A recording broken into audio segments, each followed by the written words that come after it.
Nangandamsab ang Sorsogon Region sa posibleng epekto sa kanhi Bagyong Kerubin.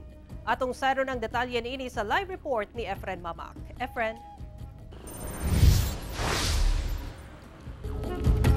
Sara, nagpaygayon ang Office of the Civil Defense of Region 12 ug inventory sa ilang response resources, lakip relief supply sa mga probinsya sa rehiyon isip pagpangandam sa posibleng epekto sa Bagyong Kerubin sa rehiyon. Naka-standby na ang Office of the Civil Defense Region 12 alang sa pagresponde sa posibleng epekto sa Bagyong Kerubin.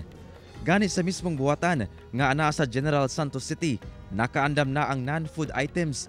Gani nagapaygayon na ang buwatan og inventory aron masiguro nga paigop pa ang mga response resources, lakip relief supplies.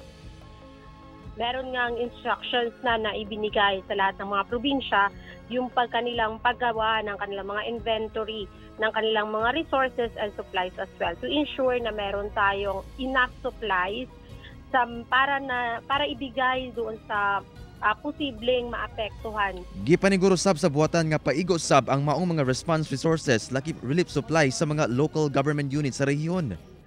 Yung mga response agencies natin ay nagkaroon na rin ng inventaryo ng kanilang mga supplies na handa na maging handa tayo para magbigay ng tulong or assistance dun sa mga local government units kung sakasakali mang magkaroon tayo ng any types of disaster.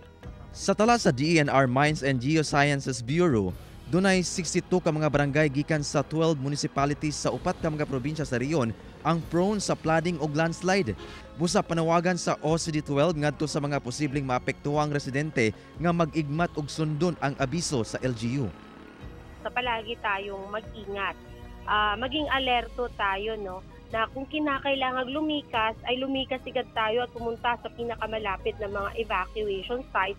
Sa karon wala pay natala mga pag-ulan, pagbaha o landslide ang OCD sa rehiyon. Sara, sa karon naka-blue alert status ang OCD. But pasabot heightened alert gyud ang ilang disaster preparedness, lakip response coordination alang sa ing-aning kalamidad. Sara. Okay, daghang salamat, Efren Mamak.